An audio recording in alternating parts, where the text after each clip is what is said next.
अयोध्या में रामलला की प्राण प्रतिष्ठा से पहले राजनीतिक घमासान अपने चरम पर पहुंचता नजर आया। इस बार एनसीपी शरद पवार गुट के नेता जितेंद्र आव्हाड ने एक ऐसा विवादित बयान दिया जिस पर हंगामा मच गया। महाराष्ट्र के शिरडी में एक कार्यक्रम के दौरान जितेंद्र आव्हाड ने हिंदुओं के आराध्य प्रभु श्री राम को मांसाहारी बता दिया। अरे राम आपला आहे, बहुजनांचा आहे राम, शिकार करून खाणारा राम तो आमचा आहे, आमच्या बहुजनांचा। तुम्ही जिथे आम्हाला सगळे शाकाहारी बनवायला जातात तिथे आम्ही रामाचा आदर्श पाळतो आहोत। आम्ही आज मटण रामाचा आदर्श, राम हा शाकाहारी नव्हता, तो मांसाहारी होता। 14 वर्ष जंगलात राहणारा माणूस कुठे जाणार हो ते शाकाहारी शोधायला? बरोबर आहे की नाही? बोलतो ते खरं बोलत असतो मी। जिस कार्यक्रम के मंच से जितेंद्र आव्हाड प्रभु श्री राम पर विवादित बयान दे रहे थे, उसी मंच के ठीक सामने शरद पवार भी बैठे थे। लेकिन इसके बावजूद जितेंद्र आव्हाड धारा प्रवाह बोलते रहे। उन्होंने श्री राम पर तो विवादित बयान दिया ही, राम मंदिर के प्राण प्रतिष्ठा कार्यक्रम को लेकर बीजेपी पर भी निशाना साधा। मी पक्षाच्या कार्यकर्त्यांसमोर बोलतो, राम त्यांच्या बापाचा नाही, हा राम जेवढा त्यांचा आहे तेवढाच माझा। ते त्याचे मालक नाही, ते त्याचे मालक असते, खरे मालक असते तर आज उद्घाटनाला त्यांनी द्रौपदी मुर्मूला बोलवलं असतं। जितेंद्र आव्हाड यही नहीं रुके, उन्होंने मंच से जाति का कार्ड भी खेल दिया। उन्होंने INDIA अलायंस की दूसरी पार्टियों की तरह राम मंदिर के बहाने जाति वाली राजनीति का दांव चला। जितेंद्र आव्हाड ने इशारों में सत्ताधारी पार्टियों पर अगड़ी जातियों को तवज्जो देने का आरोप लगाया। एनसीपी शरद पवार गुट के नेता जितेंद्र आव्हाड ने मनुस्मृति को लेकर भी विवादित बयान दिया, जबकि इसी बहाने कहा कि राम सबके हैं, किसी जाति विशेष के नहीं। हुंडात राम आणि मनामध्ये रावण हे आम्ही कधी करत नाही। आजकाल ही नवीन घोषणा सुरू झाली। मी त्या दिवशी असाच एका ब्राह्मण लोकांच्या सभेत गेलो, कार्यक्रमाला गेलो, मी चालत होतो, चालता बघितलं तर सगळीकडनं जय श्रीराम जय श्रीराम। मी वरती गेलो आणि म्हटलं शांत रहिए आणि मीच ओरडलो जय श्रीराम। मला एवढंच सांगायचं, तुमच्या बापाचा नाही तो माझा पण। इसके अलावा जितेंद्र आव्हाड ने प्रभु श्री राम का नाम लेते हुए महाराष्ट्र की सत्तारूढ़ पार्टियों बीजेपी, एनसीपी, अजित पवार गुट और शिवसेना पर भी निशाना साधा। मी म्हटलं राम का इतिहास पता है, आणि जे राम दर्शनाला जाणारे ते तिन्ही पक्षातले लोक त्यांनाही सांगू इच्छितो की 14 वर्षाचा वनवास फक्त आईच्या आणि वडिलांच्या इच्छेखातर भोगणारा राम हा या पक्षात असू शकतो, या 3 पक्षात? अरे तुम्ही या 84 वर्षाच्या म्हाताऱ्याचं ऐकलं नाही, आमच्या आजोबाचं बापाचं नाही ऐकलं, तुम्ही कसली रामाची पूजा करायला चालले? अरे रामाकडनं काय शिकणार तुम्ही? तो राम म्हणेल अरे बाबा ये लोग आए भागो इधर से। लेकिन बीजेपी और संत समाज को नाराजगी आव्हाड के उस बयान से हुई जिसमें उन्होंने प्रभु श्री राम को मांसाहारी बताया था। लिहाजा लोकसभा चुनाव के लिए कमर कस चुकी बीजेपी ने इस मुद्दे को जोर शोर से उछालने के साथ साथ एनसीपी शरद पवार गुट और INDIA अलायंस पर एक बार फिर सनातन विरोधी होने का इल्जाम मढ़ दिया। यही नहीं, मुंबई में बीजेपी कार्यकर्ता सड़क पर उतर आए और राम का अपमान नहीं सहेगा हिंदुस्तान के नारे लगाने के साथ जितेंद्र आव्हाड के पुतले पर जूते चप्पल भी मारे।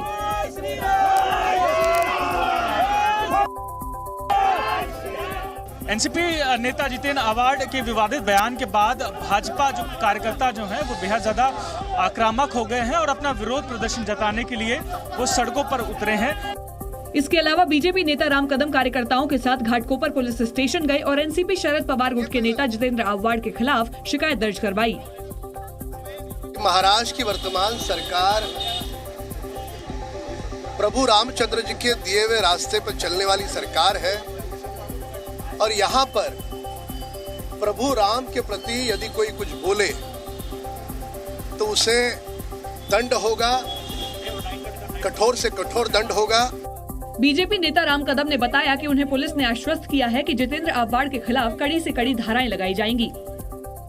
जितेंद्र आव्हाड के बयान से महाराष्ट्र की राजनीति में भूचाल आ गया। सिर्फ मुंबई ही नहीं बल्कि महाराष्ट्र के दूसरे हिस्सों में भी जमकर विरोध प्रदर्शन हुए।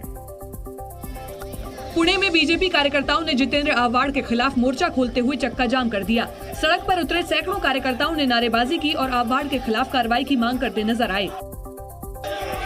वहीं बीजेपी नेताओं ने जितेंद्र आव्हाड के बहाने इंडिया अलायंस से जुड़ी पार्टियों पर जानबूझकर हिंदुओं का अपमान करने और तुष्टीकरण की राजनीति का आरोप लगाया। एनसीपी के नेता, कांग्रेस के नेता, डीएमके के नेता, आरजेडी के नेता, ये इंडिया अलायंस वाले लोग बीजेपी का विरोध करते करते राम जी के विरोध में क्यों आ गए? बिहार के पूर्व उप मुख्यमंत्री और बीजेपी नेता सुशील मोदी ने भी इंडिया अलायंस को कटघरे में खड़ा किया। मुस्लिम लॉबी के दबाव में इस प्रकार का बयान दिया जा रहा है।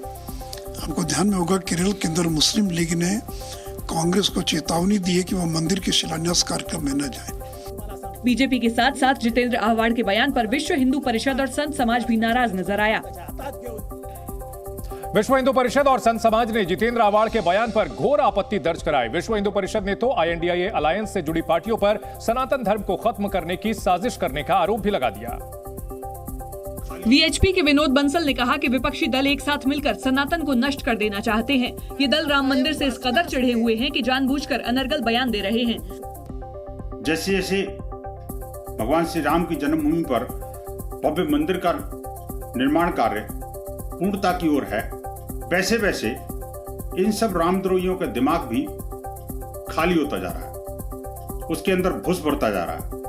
वहीं तपस्वी छावनी के पुजारी आचार्य जगत गुरु परमहंस ने एनसीपी शरद पवार गुट के नेता जितेंद्र आव्हाड को गिरफ्तार कर कड़ी सजा देने की मांग की। अयोध्या से मैं तपस्वी छावनी पीठाधीश्वर जगत गुरु परमहंस से आचार्य आज महाराष्ट्र सरकार और केंद्र सरकार से मांग कर रहा हूं कि मर्यादा पुरुषोत्तम भगवान श्री राम के प्रति इस तरह के अपमानजनक शब्दों का जो प्रयोग करने वाले लोग हैं, इनके ऊपर स्वतः संज्ञान लेकर के सख्त कार्रवाई की जाए। संत समाज, हिंदू संगठनों और बीजेपी का आक्रोश फूटा तो इस मामले में चुप्पी साधने वाली एनसीपी शरद पवार गुट को सामने आकर सफाई देनी पड़ी। सबसे पहले एनसीपी की ओर से बयान आया जिसमें यह कहा गया कि जितेंद्र आव्हाड ने जो बयान दिया वो उनका निजी बयान था, इससे पार्टी का कोई लेना देना नहीं है। एनसीपी शरद पवार गुट ने इस मामले से पल्ला झाड़ने के लिए सांसद राजेश टोपे को चुना, जिन्होंने कहा कि बोलते समय नेताओं को सावधानी बरतनी चाहिए। माझं असं मत आहे की बोलण्याचं स्वातंत्र्य असतं, त्या दृष्टिकोनातून त्यांनी त्यांचं ते वक्तव्य त्यांच्या विचाराने केलेलं असावं। प्रत्येकाचा आपला विचार असतो, तो त्यांचा विचार आहे, तो काही सर्वसाधारण सगळ्यांचा विचार असतो असं नाही। लेकिन एनसीपी की सफाई के बाद भी इस मुद्दे पर शुरू हुआ राजनीतिक घमासान शांत नहीं हुआ। लिहाजा श्री राम पर विवादित बयान देने वाले जितेंद्र आव्हाड को सामने आना पड़ा। उन्होंने प्रेस कॉन्फ्रेंस कर पहले अपने विवादित बयान पर सफाई पेश की। मैंने कोई खुद की भूमिका घर से नहीं लाई थी। ये वाल्मीकि रामायण में जो लिखा है, ये जो ऑथेंटिक वर्जन ऑफ रामायण लिखा है 1891 की किताब है, कलकत्ता में प्रिंट हुई है। कुछ IIT कानपुर ने इसके ऊपर बड़ा काम किया है और ये सब मैं जनता के सामने आपके माध्यम से रख रहा हूँ। उन्होंने वाल्मीकि रामायण को अपने बयान का आधार बताया, लेकिन जिस तरह का हंगामा मचा है उसे रोकने के लिए माफी भी मांगी। भावनाओं के आशय पे मैं बात करूं तो अलग बात है, अगर विषय के अभ्यास के ऊपर मैं बात करूं तो अलग बात है।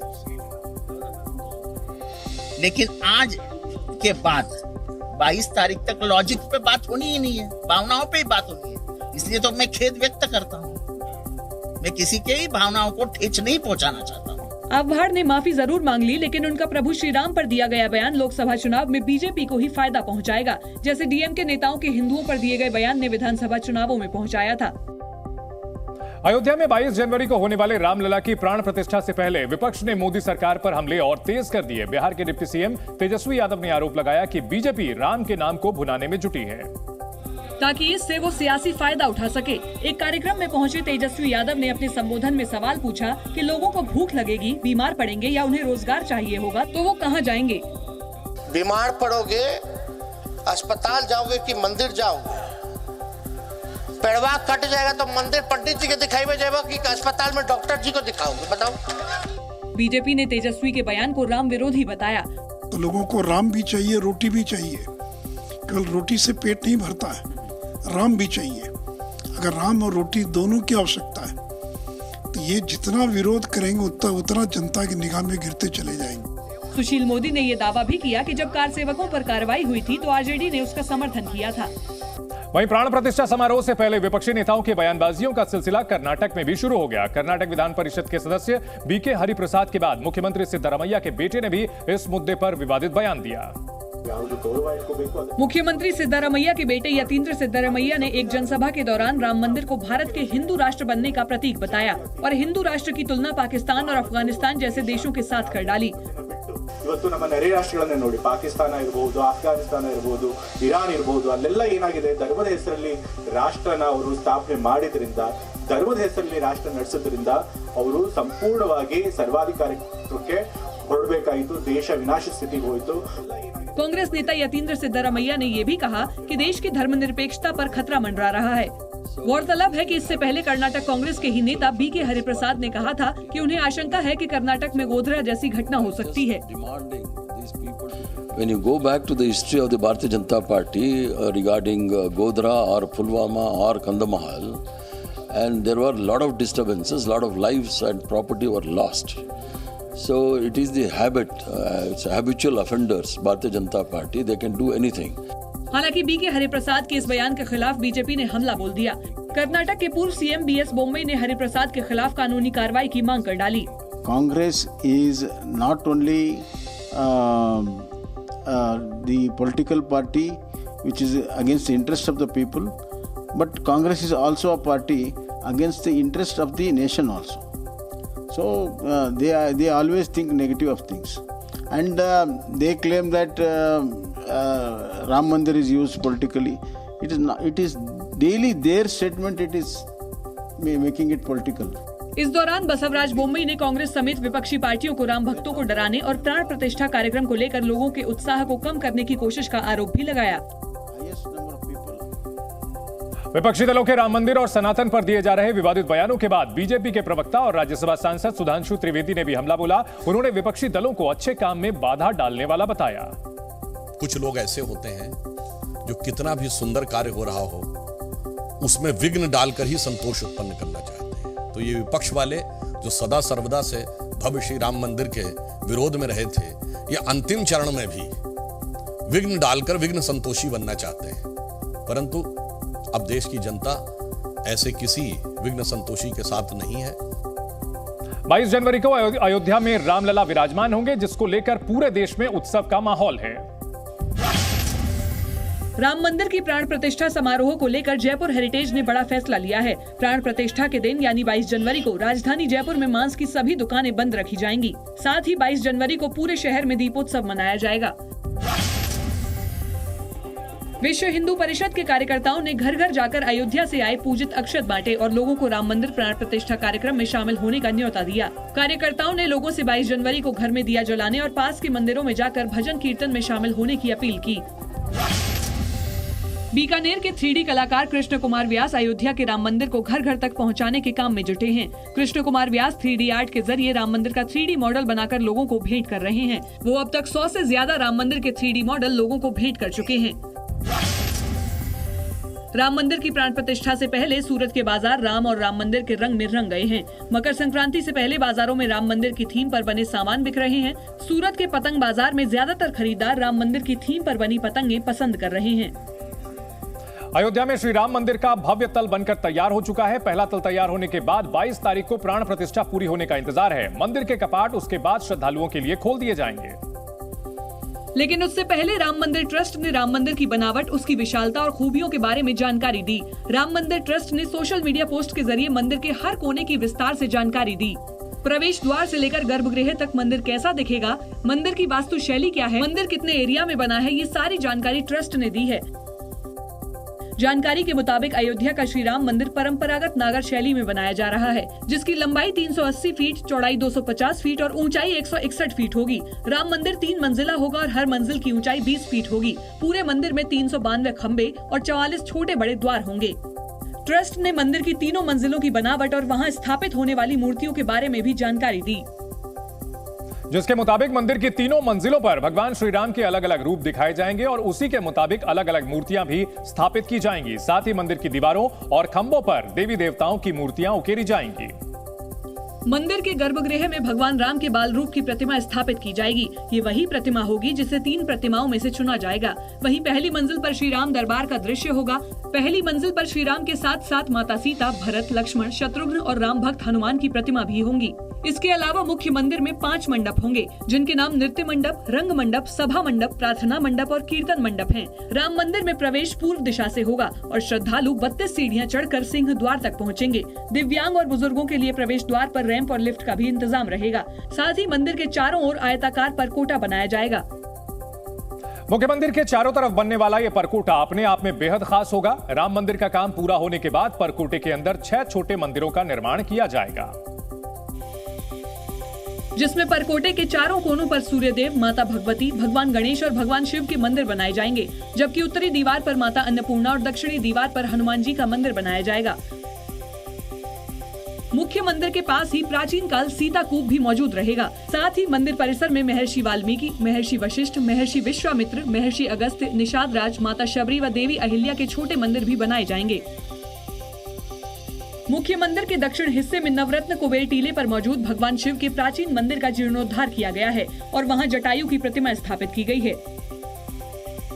ट्रस्ट के मुताबिक राम मंदिर के निर्माण में लोहे का इस्तेमाल नहीं किया गया है और धरती के ऊपर मौजूद हिस्से में कंक्रीट का भी इस्तेमाल नहीं किया गया है। मंदिर की नींव में 14 मीटर मोटी कंक्रीट की परत बनाई गई है। साथ ही मंदिर को नमी से बचाने के लिए ग्रेनाइट के 21 फीट ऊंचे पिलर बनाए गए हैं।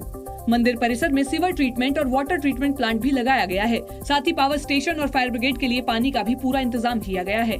मंदिर परिसर में 25,000 भक्तों के लिए सुविधा केंद्र बनाया जा रहा है, जहां सामान रखने के लिए लॉकर और मेडिकल सुविधाएं मिल सकेंगी। अयोध्या में रामलला की प्राण प्रतिष्ठा कार्यक्रम को लेकर चल रही तैयारियों को अमली जामा पहनाने की कवायद तेज हो गई है। 22 जनवरी को पीएम मोदी रामलला की प्राण प्रतिष्ठा करेंगे। लिहाजा पीएम मोदी के अयोध्या आगमन के साथ साथ देश भर से जुट रहे विशिष्ट अतिथियों की सुरक्षा को लेकर पुख्ता इंतजाम किए जा रहे हैं। प्राण प्रतिष्ठा के कार्यक्रम की गतिविधियों पर आसमान से ड्रोन के जरिए नजर रखी जाएगी।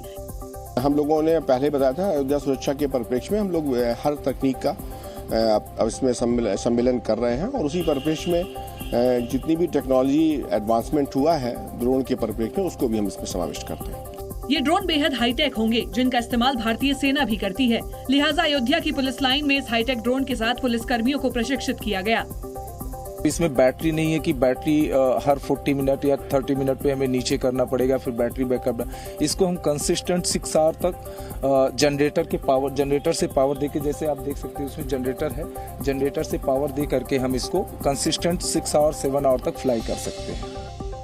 ये हाईटेक ड्रोन लंबे समय तक उड़ान भरने के साथ अयोध्या के चप्पे चप्पे की निगरानी करेंगे और किसी भी गतिविधि पर पैनी नजर रखेंगे।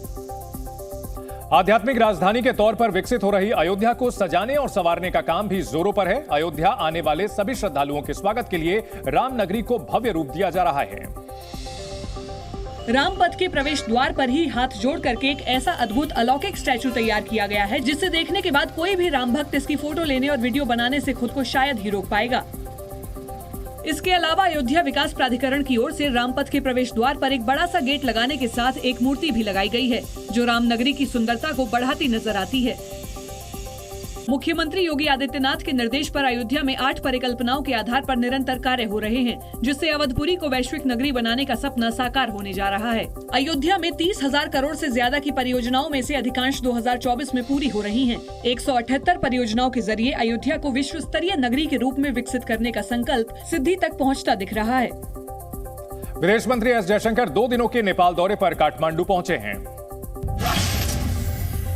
नेपाल के साथ रिश्तों को और बेहतर बनाने के लिए विदेश मंत्री एस जयशंकर काठमांडू पहुंचे हैं। इस दौरान वो इंडिया नेपाल ज्वाइंट कमीशन की 7वीं बैठक में शामिल होंगे। बैठक में भारत और नेपाल के बीच कई अहम समझौते हो सकते हैं। प्रधानमंत्री नरेंद्र मोदी के पिता के बारे में आपत्तिजनक टिप्पणी करने वाले कांग्रेस नेता पवन खेड़ा को सुप्रीम कोर्ट से कोई राहत नहीं मिली है। सुप्रीम कोर्ट ने पवन खेड़ा के खिलाफ दर्ज FIR और आपराधिक मामले को रद्द करने से इनकार कर दिया है। दिल्ली के मुख्यमंत्री अरविंद केजरीवाल 3 दिन के गुजरात दौरे पर जाएंगे। इस दौरान वो कार्यकर्ता सम्मेलन और जनसभा को संबोधित करेंगे। इसके अलावा जेल में बंद आम आदमी पार्टी के विधायक चैतर वसावा से भी मुलाकात करेंगे। चैतर वसावा वनकर्मियों को धमकाने के आरोप में जेल में बंद हैं। सरकारी मकान मामले में टीएमसी सांसद महुआ मोइत्रा को राहत नहीं मिली है। लोकसभा सदस्यता छिनने के बाद उनके सरकारी मकान का आवंटन रद्द हो गया था, जिसके खिलाफ महुआ मोइत्रा ने दिल्ली हाईकोर्ट में अपील की थी, लेकिन हाईकोर्ट ने फैसले पर रोक लगाने से इनकार करते हुए उनको उचित अथॉरिटी के पास जाने को कहा है। कथित शराब घोटाला मामले में ईडी अब चौथी बार दिल्ली के मुख्यमंत्री अरविंद केजरीवाल को समन जारी कर सकती है। इससे पहले आम आदमी पार्टी के नेताओं की ओर से यह दावा किया जा रहा था कि ईडी केजरीवाल के घर पर छापा मार सकती है और उन्हें गिरफ्तार भी किया जा सकता है। लेकिन अब खबर है कि अब ईडी पूछताछ के लिए अरविंद केजरीवाल को चौथी बार समन जारी करेगा। इससे पहले मुख्यमंत्री आवास पर कड़ी सुरक्षा व्यवस्था नजर आई। दावा किया जा रहा था कि ईडी के अधिकारी कभी भी वहां पहुंच सकते हैं। तो जिस तरीके की यहाँ पर तैयारी की गई है, जिस तरीके की तस्वीरें यहाँ पर देखने को मिल रही हैं, उससे जो आशंका आम आदमी पार्टी के नेता और दिल्ली सरकार के मंत्री जता रहे हैं, वो आशंका प्रबल नजर आ रही है। इसके बाद खुद मुख्यमंत्री अरविंद केजरीवाल मीडिया से रूबरू हुए और किसी भी भ्रष्टाचार से साफ इनकार किया। सच्चाई ये है कि किसी तरह का कोई भ्रष्टाचार हुआ ही नहीं। अगर होता तो पैसा भी मिलता। एक दिन पहले दिल्ली के सीएम अरविंद केजरीवाल ने ईडी को बताया कि वो राज्यसभा चुनाव और गणतंत्र दिवस की तैयारियों में व्यस्त हैं, लेकिन वो जांच में सहयोग करने को तैयार हैं। दिल्ली के मुख्यमंत्री अरविंद केजरीवाल ने चुनाव से पहले ईडी के समन पर सवाल उठाए। उन्होंने केंद्र सरकार पर जांच एजेंसियों के गलत इस्तेमाल और साजिश के तहत समन भेजने का आरोप लगाया और ईडी के समन को बीजेपी का हथकंडा करार दिया। केजरीवाल ने कहा कि बीजेपी का मकसद जांच कराना नहीं बल्कि उन्हें गिरफ्तार करवाने का है। बीजेपी का मकसद जांच करना तो है ही नहीं। इनका मकसद तो लोकसभा चुनाव में मुझे प्रचार करने से रोकना है। ठीक लोकसभा चुनाव के पहले इन्होंने मुझे समन भेजा है। क्यों? इस मौके पर अरविंद केजरीवाल विक्टिम और इमोशनल कार्ड खेलना नहीं भूले। शरीर का एक एक कतरा देश के लिए समर्पित है। हमें मिलकर देश को बचाना है। मैं पूरी जी जान से इनके खिलाफ लड़ रहा हूँ। आपका साथ चाहिए। हालांकि उन्होंने कथित शराब घोटाला मामले की जांच में सहयोग करने की बात भी कही। मुख्यमंत्री अरविंद केजरीवाल को ईडी के समन पर सियासी घमासान बिछड़ गया। जहां केजरीवाल ने ईडी के बहाने बीजेपी पर हमला बोला, वहीं बीजेपी ने भी जवाब दिया कि सारे घोटालेबाजों की जगह जेल में हैं। बीजेपी प्रवक्ता सुधांशु त्रिवेदी ने केजरीवाल के आरोपों पर पलटवार करते हुए पूछा कि वो निर्दोष हैं तो जांच में शामिल होने से बच क्यों रहे हैं। केजरीवाल जी का वहां जाने से बचना यह स्वतः प्रमाणित करता है कि उनको ये पता है कि वो इस जांच की आंच से बच नहीं सकते।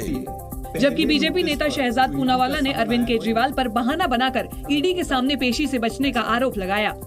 सारी जांच एजेंसियों के साथ कोऑपरेट करने के बदले आप भगौड़े बनकर फिर रहे हैं, बहानेबाजी कर रहे हैं। कभी आप कह रहे चुनाव में व्यस्त है, कभी कह रहे विपासना में व्यस्त है।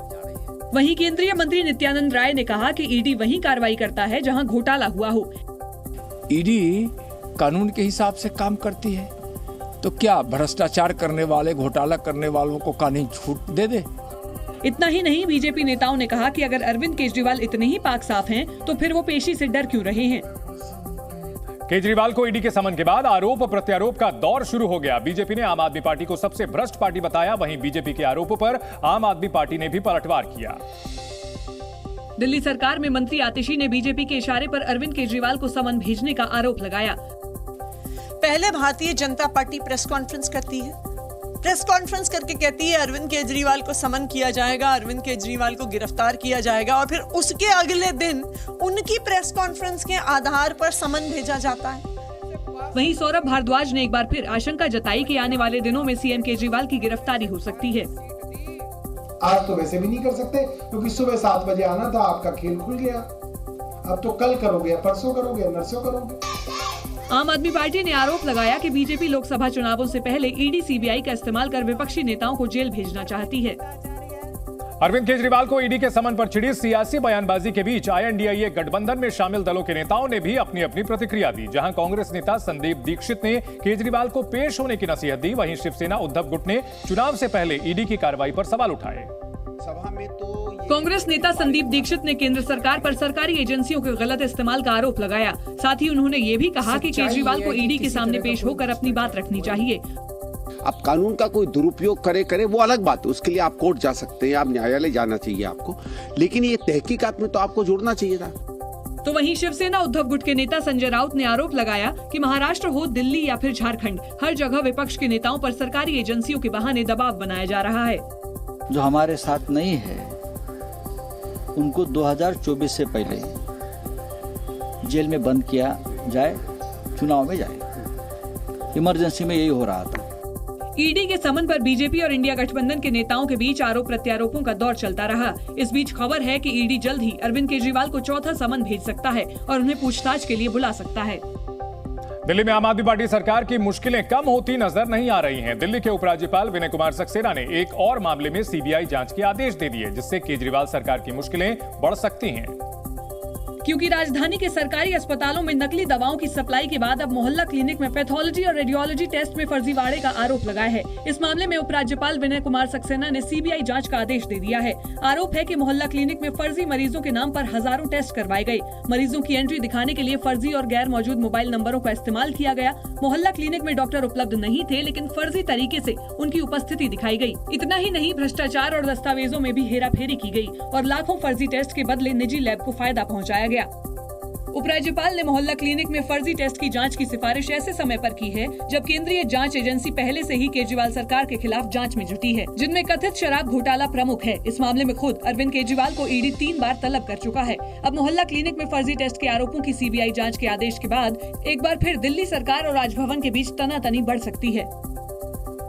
मोहल्ला क्लिनिक में फर्जी टेस्ट के आरोपों की सीबीआई जांच के आदेश के बाद जहां दिल्ली सरकार की मुश्किलें बढ़ सकती हैं, वहीं इस मामले को लेकर सियासत भी गर्मा गई। बीजेपी ने केजरीवाल सरकार को घोटालेबाजों की सरकार बताया। बीजेपी नेता हरीश खुराना ने कहा कि अरविंद केजरीवाल सरकार जिस चीज पर हाथ रखे उसमें घोटाले ही घोटाले हैं।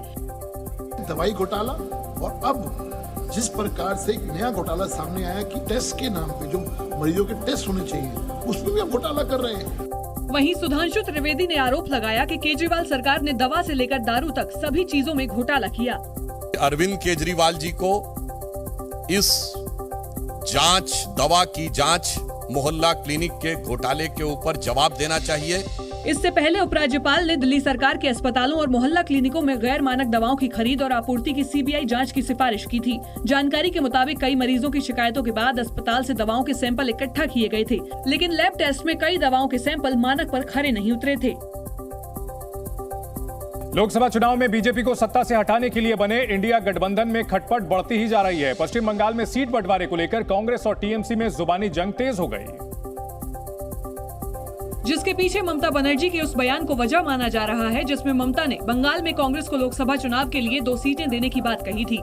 ममता के इस बयान पर कांग्रेस नेता अधीर रंजन चौधरी भड़क गए और आरोप लगाया कि अगर गठबंधन टूटा तो इसकी जिम्मेदार ममता बनर्जी होंगी। उनसे कौन भीख मांगने गया पता नहीं, हम लोग तो भीख मांगने नहीं गए। ये ममता बनर्जी खुद कह रहे हैं कि हम गठबंधन करके चुनाव लड़ेंगे। ये दोनों सीट हमारे पास है, उनकी दया की कोई जरूरत नहीं है। अधीर के इस बयान पर टीएमसी ने भी पलटवार किया। ये लोग क्या चाहते हैं? तृणमूल को वीक करना चाहते हैं, कॉन्स्पिरेसी कर रहा है ये अधीर चौधरी। ये जो डबल स्टैंडर्ड गेम खेल रहा है ये कांग्रेस इस स्टेट में, ये तो बंद होना चाहिए। अधीर रंजन चौधरी ने ये आरोप भी लगाया कि गठबंधन टूटने की सबसे ज्यादा खुशी पीएम मोदी को होगी, जिनकी सेवा में ममता लगी हैं। लोकसभा चुनाव की तैयारियों में जुटी कांग्रेस ने दिल्ली मुख्यालय में आज एक बड़ी बैठक की, जिसमें मल्लिकार्जुन खड़गे, राहुल गांधी, प्रियंका समेत पार्टी के सभी बड़े नेता मौजूद रहे। बैठक के बड़े फैसलों की अगर बात की जाए तो कांग्रेस ने 14 जनवरी से शुरू होने वाली भारत न्याय यात्रा का नाम बदल दिया है। अब इस यात्रा का नाम भारत जोड़ो न्याय यात्रा होगा। बैठक में पार्टी कार्यकर्ताओं और नेताओं से आपसी मतभेद भुलाने को कहा गया है और आने वाले 3 महीनों में मिलकर सभी से जी जान से जुटने की अपील की गई है। बैठक में मल्लिकार्जुन खड़गे ने पीएम मोदी और बीजेपी को कई मुद्दों पर घेरा। पीएम के मणिपुर नहीं जाने पर खड़गे ने आरोप लगाया कि वो राष्ट्रीय मुद्दों पर गैर जिम्मेदारी से काम करते हैं। खड़गे ने यह भी कहा कि बीजेपी ने बीते 10 सालों में एक भी ऐसा काम नहीं किया जिसे उपलब्धि माना जा सके और बीजेपी यूपीए के जमाने की योजनाओं का नाम और रूप बदलने का काम कर रही है।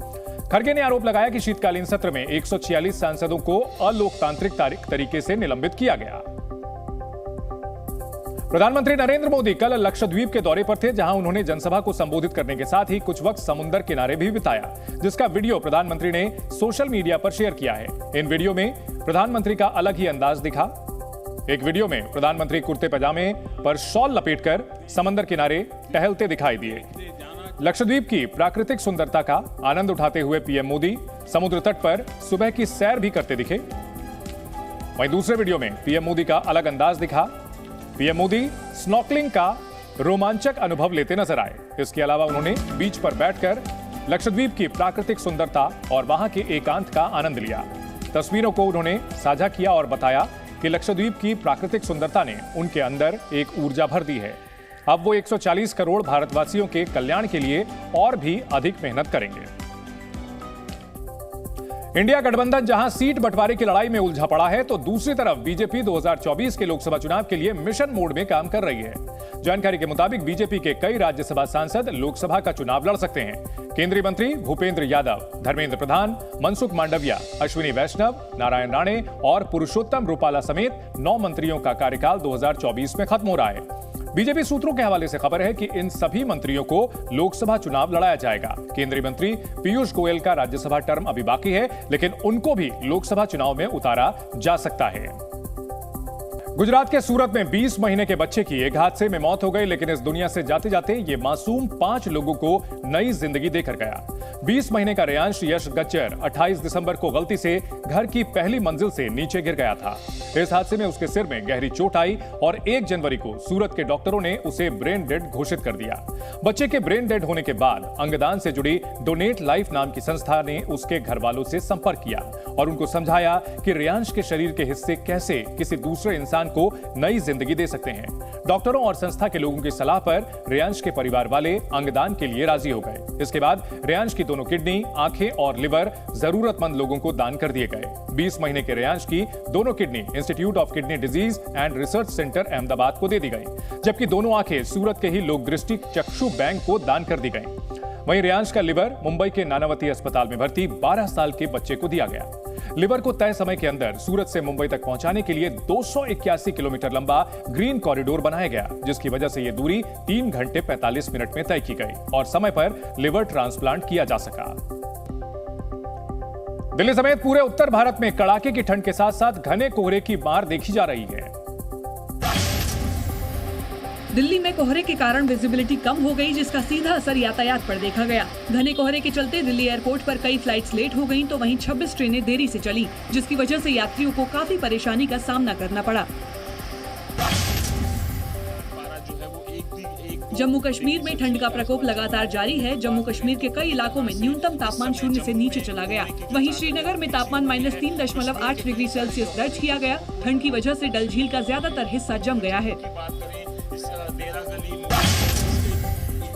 यूपी के आगरा में घने कोहरे की वजह से ताजमहल की विजिबिलिटी 0 हो गई, जिसके बाद वहां आए पर्यटक ताजमहल का दीदार नहीं कर सके। पर्यटक ताजमहल के साथ अपनी फोटो लेना चाहते थे, लेकिन कैमरे में धुंध के अलावा कुछ भी नजर नहीं आया। राजस्थान के जयपुर में घने कोहरे और सर्द हवाओं के चलते तापमान में गिरावट दर्ज की गई। वहीं ठंड से बचने के लिए लोग अलाव का सहारा लेते नजर आए। मौसम विभाग के अनुसार आने वाले दिनों में जयपुर में बारिश हो सकती है, जिसके बाद शहर में ठंड और बढ़ने की संभावना है। केपटाउन में खेले गए दूसरे टेस्ट मैच में भारत ने मेजबान दक्षिण अफ्रीका को 7 विकेट से हराकर सीरीज 1-1 से बराबर कर दी। दूसरा टेस्ट मैच कई वजहों से चर्चा में है, क्योंकि यह टेस्ट मैच सिर्फ 1.5 दिन में ही खत्म हो गया। इस 1.5 दिन में दोनों टीमों के 33 विकेट गिरे। पहले दिन 23 और दूसरे दिन 10 विकेट गिरे। मैच के पहले दिन पहली पारी में दक्षिण अफ्रीका की पूरी टीम महज 55 रन पर ढेर हो गई। टीम इंडिया की पहली पारी भी पहले ही दिन 176 रन पर सिमट गई और पहले ही दिन दक्षिण अफ्रीका की दूसरी पारी शुरू हो गई। मैच के दूसरे दिन दक्षिण अफ्रीका की दूसरी पारी 153 रन पर खत्म हो गई और जीत के लिए जरूरी 79 रन भारत ने 3 विकेट खोकर बना लिए। मैच में 6 विकेट लेने वाले भारतीय गेंदबाज मोहम्मद सिराज को मैन ऑफ द मैच चुना गया, जबकि भारतीय गेंदबाज Jasprit Bumrah man of the series बने। यह टेस्ट मैच के दौरान 1.5 दिन में सिर्फ 642 गेंदें ही डाली जा सकी और डाली गई गेंदों के लिहाज से यह टेस्ट इतिहास का सबसे छोटा मैच रहा। 1.5 दिन में टेस्ट मैच के खत्म होने पर केपटाउन के पिच पर भी सवाल उठ रहे हैं।